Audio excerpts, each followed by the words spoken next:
చాలా సూటిగా ప్రశ్నిస్తున్నా. ఎందుకు వాయిదా వేసుకున్నారు అని అడుగుతా ఉన్నా. ఎందుకు వాయిదా వేసుకున్నారో నేను ప్రత్యేకంగా చెప్పాల్సిన అవసరం లేదు.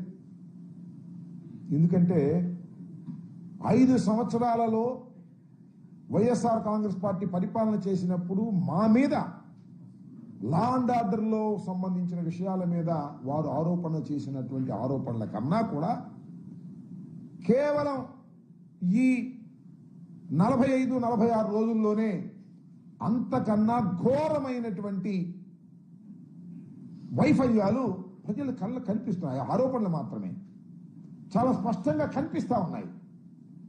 ఈ కనిపిస్తున్నటువంటి నేపథ్యంలో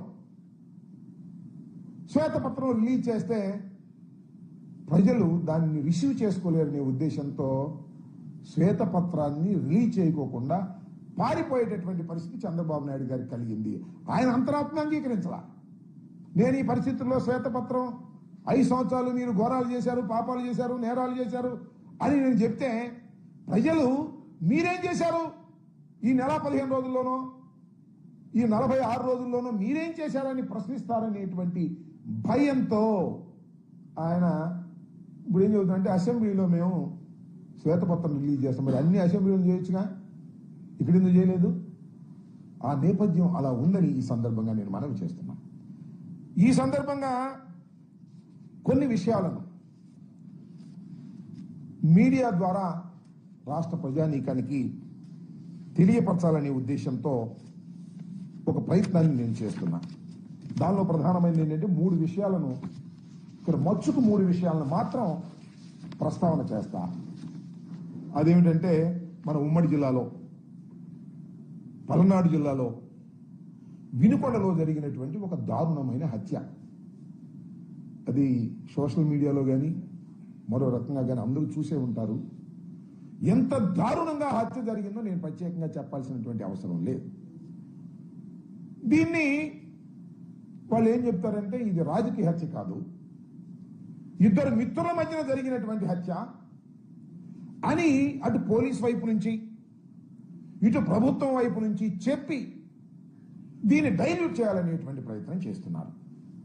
నేను మనస్ఫూర్తిగా చెప్తున్నా, అందరికీ తెలుసు పల్నాడులో రషీద్ అనేటువంటి మరణించినటువంటి వ్యక్తి డిసీజ్ వైఎస్ఆర్ కాంగ్రెస్ పార్టీకి చెందినటువంటి వ్యక్తి.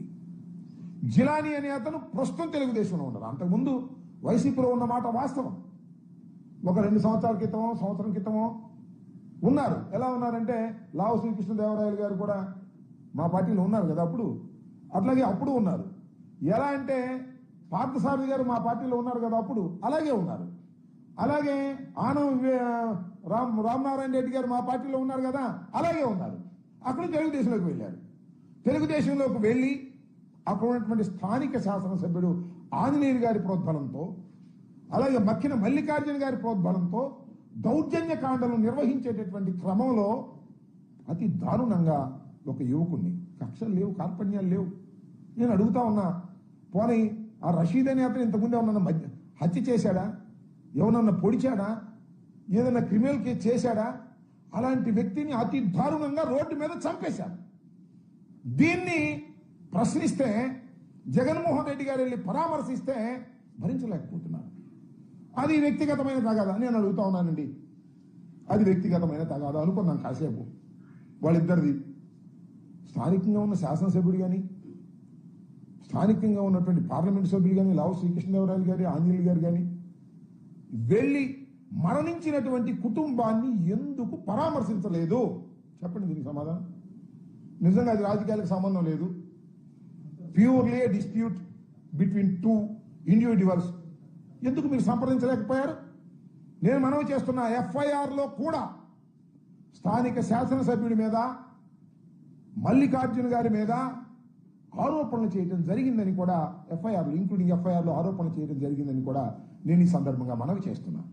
ఇందాక